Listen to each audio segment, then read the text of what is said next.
Breaking news చూస్తున్నాం. ఇటు ఇస్లామాబాద్ శాంతి చర్చల్లో బిగ్ ట్విస్ట్. శాంతి చర్చల్లో ఇటు అమెరికాకు ఇరాన్ 2 కండిషన్స్ని పెట్టింది. లెబనాన్పై ఇజ్రాయెల్ దాడులు ఆపాలి, అలాగే స్తంభించిన ఇరాన్ ఆస్తులను రిలీజ్ చేయడం. ఈ రెండు కండిషన్స్ని ఇరాన్ ఇటు అమెరికా ముందు పెట్టింది. పాక్ ప్రధాని ఇటు షరీఫ్తో ఇరాన్ బృందం ముందుగా చర్చలు జరుపుతుంది. ఈ కండిషన్స్ ఒప్పుకుంటేనే ఇటు అమెరికాతో చర్చలకు వస్తామంటూ ఇరాన్ లీడర్స్ చెప్పుకొస్తున్నారు. నిన్న మొన్నటి నుంచి కూడా ఇవే కండిషన్స్ని వాళ్ళు ప్రధానంగా ముందు పెట్టే ప్రయత్నం చేశారు. మొదటగా ఇటు లెబనాన్ పైన స్ట్రైక్స్ ఆపాలి, అలాగే ఇరాన్కు సంబంధించిన ఆస్తులను అంటే ఇరాన్కు సంబంధించిన ఫైనాన్షియల్ అసెట్స్ని రిలీజ్ చేయాలి. శాంతి చర్చలకు ముందు ఇటు ఇరాన్ అమెరికా నేతలు హెచ్చరికలను జారీ చేశారు. ఇటు గతంలో ఒకసారి చూస్తే కనుక ఇటు అమెరికాతో చర్చలు విఫలమయ్యాయి, అమెరికా పైన మాకు నమ్మకం లేదంటూ ఇరాన్ స్పీకర్ గలిబాఫ్ ప్రకటించాడు. ఒకవేళ చర్చలు విఫలమైతే ఇరాన్పై భీకర దాడులు తప్పవంటున్నాడు ట్రంప్. ఇరు దేశాల నేతల ప్రకటనలతో ప్రస్తుతానికి చర్చల పైన తీవ్ర ఉత్కంఠం నెలకొనుంది. ఇటు ఒక ప్రాక్సిమిటీ ఫార్మాట్ని ప్రస్తుతానికి ఫాలో చేస్తున్నారు. పాకిస్తాన్లోని ఇస్లామాబాద్లో జరుగుతున్న ఈ piece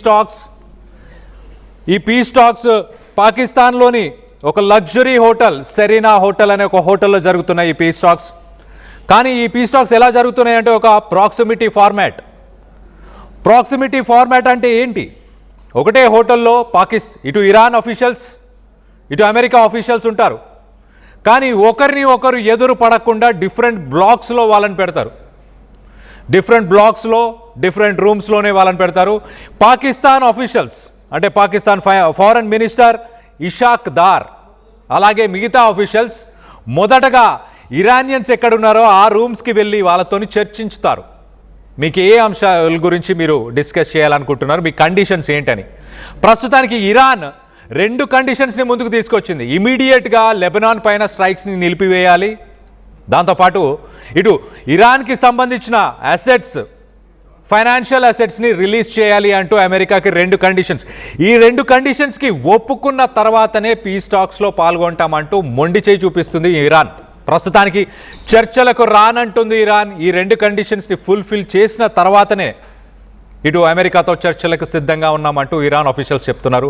Pakistan foreign minister Ishaq Dar ప్రస్తుతానికి ఆ కాపీస్ని పట్టుకొని ఒక కాన్ఫరెన్స్ రూమ్ నుంచి ఇంకొక కాన్ఫరెన్స్ రూమ్, అమెరికన్స్ ఉన్న రూమ్కి ఆ ఫైల్స్ మోస్తున్నారు వీళ్ళు ప్రస్తుతానికి. అది సిచ్యువేషన్.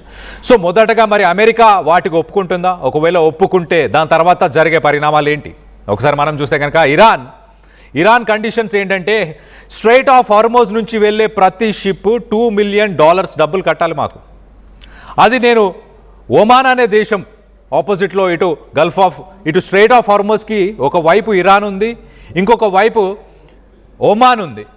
ఈ 2 దేశాలు ఆ టోల్ ద్వారా అంటే ప్రతి షిప్ $2 మిలియన్ పే చేస్తే ఆ డబ్బులని మేము పంచుకుంటాము.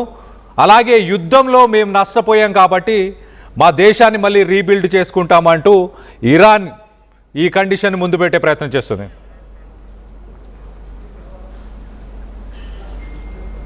ఒక్కసారి ఈ మీటింగ్లో ఇటు ఇరాన్ అలాగే అమెరికాకు సంబంధించిన ఆఫీషియల్స్ ఎవరైతే పాల్గొంటున్నారో ఆ లిస్ట్ ఒక్కసారి మీకు చదివి వినిపించే ప్రయత్నం చేస్తా.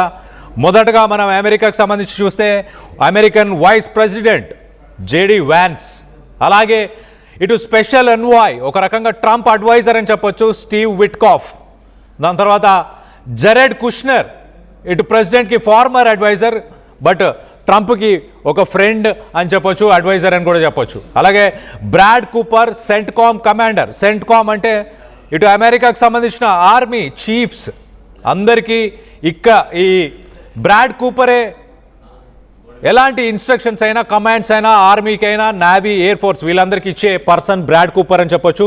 సో అక్కడి నుంచి కమాండ్స్ ఎక్కడి నుంచి అయినా ప్రపంచంలో ఎక్కడి నుంచి అయినా తను కమాండ్స్ ఇవ్వచ్చు.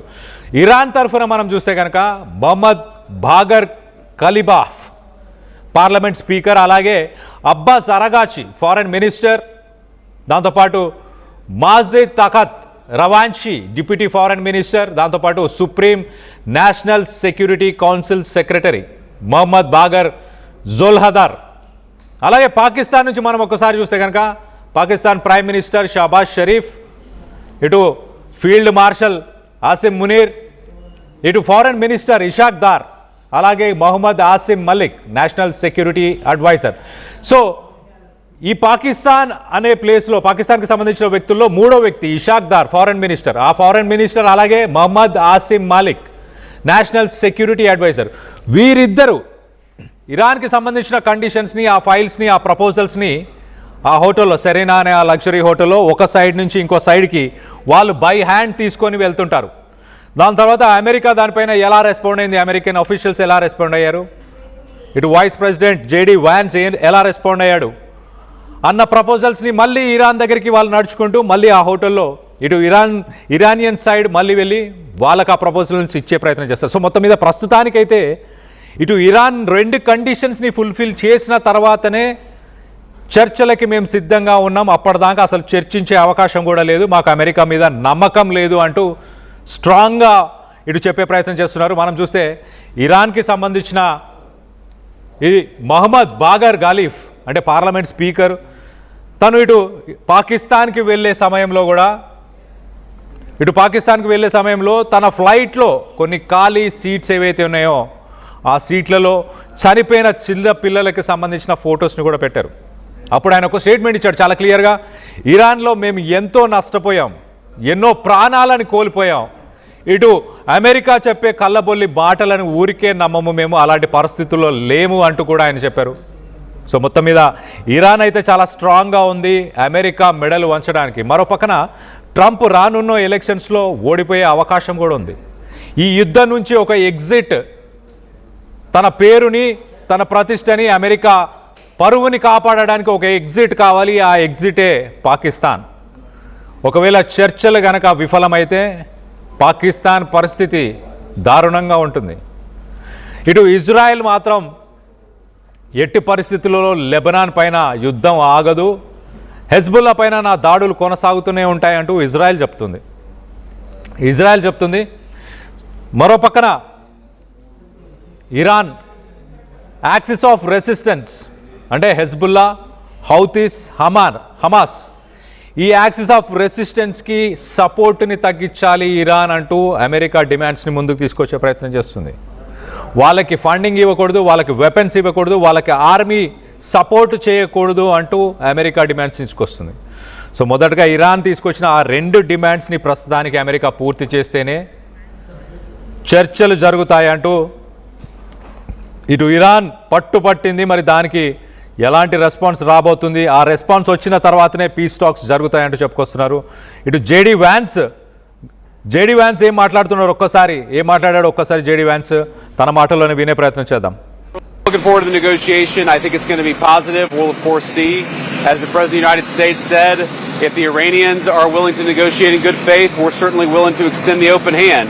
If they're going to try to play us, then they're going to find that the negotiating team is not that receptive. So we're going to try to have a positive negotiation. The President has gave us some pretty clear guidelines, and we're going to see. So I hope you guys have a safe flight. We'll certainly take some questions later on. But for now, let's get on the plane and hit the road. We're looking forward to the negotiation. I think it's going to be positive. We'll, of course, see.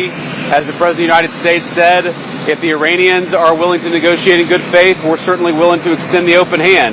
If they're going to try to play us, then they're going to find that the negotiating team is not that receptive. So we're going to try to have a positive negotiation. The President has gave us some pretty clear guidelines, and we're going to see. So I hope you guys have a safe flight. We'll certainly take some questions later on. But for now, let's get on the plane and hit the road. We're looking forward to the negotiation. I think it's going to be positive. We'll, of course, see. As the President of the United States said, if the Iranians are willing to negotiate in good faith, we're certainly willing to extend the open hand. If they're going to try to play us, then they're going to find that the negotiating team is not that receptive. So we're going to try to have a positive negotiation. The President has gave us some pretty clear guidelines, and we're going to see. So I hope you guys have a safe flight. We'll certainly take some questions later on. But for now, let's get on the plane and hit the road. We're looking forward to the negotiation. Right, ఇటు America vice president JD Vance చాలా క్లియర్గా Iran ఏమైనా గేములు ఆడితే మాత్రం మేము ఊరుకోము, వాళ్ళు negotiation ఇటు పీస్ టాక్స్ కోసం వాళ్ళు సపోర్ట్ చేస్తే మేము కూడా సపోర్ట్ చేయడానికి ఉన్నాం, యుద్ధాన్ని ఆపడానికి, అంతేకాని మాతో గేమ్స్ ఆడితే మాత్రం ఊరుకునేదే లేదు. ఏదైతే ఒక టీం ఇస్లామాబాద్కి వెళ్తున్నామో ఆ టీం అందరం కూడా అంత చవటలమేం కాదు అంటూ కూడా జేడీ వాన్స్ గట్టి సమాధానం ఇచ్చే ప్రయత్నం చేశాడు. సో మొత్తం మీద దాని తర్వాత ఇప్పుడు ప్రస్తుతానికి ఇటు ఇస్లామాబాద్లో ఎలాంటి పరిస్థితులు నెలకొని ఉన్నాయో దానికి సంబంధించిన విజువల్స్ని మనం చూస్తున్నాం. ఇటు ఇరాన్కి సంబంధించిన ఆఫీషియల్స్ ల్యాండ్ అవ్వడం, వాళ్ళని రిసీవ్ చేసుకుంటే విజువల్స్ని మనం చూస్తున్నాం. ఇటు ప్రైమ్ మినిస్టర్ షాబాజ్ షరీఫ్ అలాగే ఫీల్డ్ మార్షల్ ఆసిమ్ మునీర్ వీరు ఎయిర్పోర్ట్కి చేరుకొని ఇరానియన్ ఆఫీషియల్స్ని, ఇరాన్ పార్లమెంట్ స్పీకర్ అలాగే ఇరాన్కి సంబంధించిన ఫారెన్ మినిస్టర్ అబ్బాస్ అరాగాచి వాళ్ళని రిసీవ్ చేసుకున్న విజువల్స్ని మనం చూస్తున్నాం. వాళ్ళని రిసీవ్ చేసుకొని ఇటు లగ్జరీ హోటల్ సెరీనా అనే హోటల్కి ప్రస్తుతానికి వాళ్ళందరినీ అక్కడ అకామిడేట్ చేస్తున్నారు. అక్కడికి తీసుకెళ్ళిన విజువల్స్ని చూస్తున్నాం. మీటింగ్కి సంబంధించిన విజువల్స్ని కూడా మనం ఇండోర్లో ఏదైతే చర్చలు జరుగుతున్నాయో దానికి సంబంధించిన విజువల్స్ ఇవి ఎక్స్క్లూజివ్, ఆర్టీవీ ఎక్స్క్లూజివ్ విజువల్స్ అని చెప్పొచ్చు. ఇటు పాకిస్తాన్లో ప్రస్తుతానికి జరుగుతున్న చర్చలకు సంబంధించిన విజువల్స్లో ఇటు ఇరానియన్ ఆఫీషియల్స్ అలాగే పాకిస్తాన్కి సంబంధించిన ఆఫీషియల్స్ వాళ్ళు ఎక్స్చేంజ్ చేసుకుంటున్నారు. వాళ్ళు ప్రపోజల్స్ని కానీ ఎలాంటి టర్మ్స్ అండ్ కండిషన్స్ మాట్లాడుకోవాలన్న దానిపై జరిగిన మీటింగ్ ఎక్స్క్లూజివ్ విజువల్స్ని మనం ఇప్పుడు ఆర్టీవీ స్క్రీన్ పైన చూస్తున్నాం, దానికి సంబంధించిన విజువల్స్ని.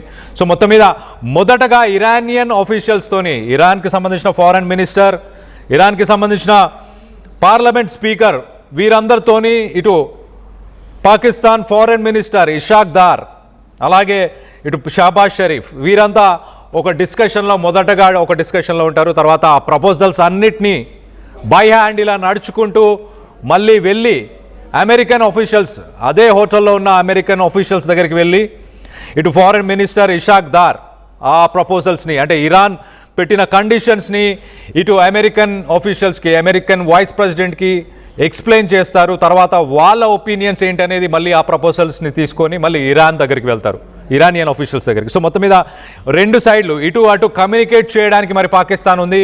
పాకిస్తాన్ ఈ యుద్ధాన్ని ఆపగలిగే సామర్థ్యం ఉందా? నిజంగానే చర్చలని సక్సెస్ఫుల్ చేసే అవకాశం పాకిస్తాన్కు ఉందని మీరు భావిస్తున్నారా? ఫేస్ టు ఫేస్ డిస్కషన్స్ లేవు ఇక్కడ. ఇరాన్ ఆఫీషియల్స్ సపరేట్గా ఒక కాన్ఫరెన్స్ రూమ్లో, అమెరికన్ ఆఫీషియల్స్ సపరేట్గా ఒక కాన్ఫరెన్స్ రూమ్లో, వీరిద్దరి మధ్య ఒక పోస్ట్ మ్యాన్ సర్వీస్లెస్ అలాంటి ఒక సర్వీస్ని ప్రస్తుతానికి పాకిస్తాన్ ఫారెన్ మినిస్టర్ చేయబోతున్నారు. వీళ్ళు ప్రపోజల్స్ని అక్కడికి తీసుకెళ్లడం, అక్కడ ప్రపోజల్స్ని ఇక్కడికి తీసుకెళ్లడం, ఈ రకంగా చర్చలు జరిపితే నిజంగానే యుద్ధం ఆగే అవకాశం ఉందా? మరో పక్కన ఇరాన్ మాత్రం రెండు డిమాండ్స్ని పూర్తి చేస్తేనే యుద్ధం అసలు చర్చలోకి వెళ్ళడానికి కూడా ఫస్ట్ ఆ టూ డిమాండ్స్ని ఫుల్ఫిల్ చేయాలి అంటూ ఇరాన్ చెప్తుంది. మొదట లెబనాన్ మీద ఏవైతే స్ట్రైక్స్ చేస్తున్నారో ఆ స్ట్రైక్స్ని ఇమీడియట్గా ఆపేయాలి. దాని తర్వాత ఇటు ఇరాన్కి సంబంధించిన ఫైనాన్షియల్ అసెట్స్ని అమెరికా ఏదైతే లాక్ చేసి ఉందో ఆ ఫైనాన్షియల్ అసెట్స్ని కూడా రిలీజ్ చేయాలి అంటూ ఇటు ఇరాన్ కోరుతుంది. దానికి సంబంధించిన విజువల్స్ని మనం చూస్తున్నాం. ఇప్పుడు ఇరాన్లో ఇటు పాకిస్తాన్లో ఎవరైతే ఆఫీషియల్స్ అక్కడ పార్టిసిపేట్ చేస్తున్నారో ఆ ఆఫీషియల్స్కి సంబంధించిన ఫ్లాగ్స్ అలాగే వాళ్ళ ఫోటోలు అవన్నీ కూడా ఇటు ఇస్లామాబాద్లో ఆ పోస్టర్స్ అవన్నీ కూడా డిక్లేర్ చేశారు. అలాగే ఒక 2 రోజులు ఇస్లామాబాద్లో ఒక హాలిడేని కూడా డిక్లేర్ చేశారు. హై లెవెల్ డెలిగేషన్స్కి సంబంధించిన ఒక మీటింగ్ జరుగుతుంది కాబట్టి వాళ్ళకి ఎలాంటి అంతరాయం కలగకుండా ఉండడానికి 2 రోజుల హాలిడేస్ని కూడా డిక్లేర్ చేశారు. మరి ఈ 2 రోజుల్లో చర్చలు ముగియబోతున్నాయి. ఈ 2 రోజుల్లో చర్చలు సక్సెస్ఫుల్గా అవుతాయా అంటే దానికి ఖచ్చితంగా ఇప్పుడు ఇరాన్ తెచ్చిన 2 కండిషన్స్ మొదటగా అమెరికా ఒప్పుకుంటే చర్చలు సక్సెస్ అయ్యే అవకాశం ఉన్నట్టు సంకేతాలనే అర్థం చేసుకోవచ్చు. ఒకవేళ ఆ 2 కండిషన్స్ కూడా ఇప్పుడు ఒప్పుకోకపోతే ఇరాన్ చర్చలకి సిద్ధంగా లేమంటూ కూడా చెప్పుకొస్తుంది. దీనికి సంబంధించి మీరేమనుకుంటున్నారు? యుద్ధాన్ని పాకిస్తాన్ ఆపగలదనుకుంటున్నారా? ఈ మీడియేషన్ టాక్స్ సక్సెస్ఫుల్ అవుతాయని మీరు భావిస్తున్నారా? మీ అభిప్రాయాలు ఏంటనేది కింద కామెంట్ రూపంలో తెలియపరచండి.